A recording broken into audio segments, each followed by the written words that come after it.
This is going to be the veg room, and we're going to put a 4x8 table.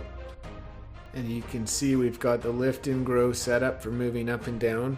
This is the controller. It has a dial so you can control how fast you want to move it up and down. Simple off and on, and forward, reverse, brake. It's simple, and I absolutely love it.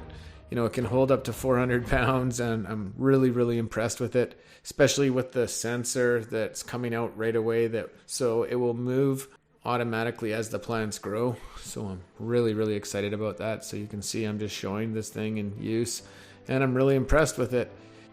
To be able to move it as the plants are growing so that it never gets too intense is next level as far as I'm concerned.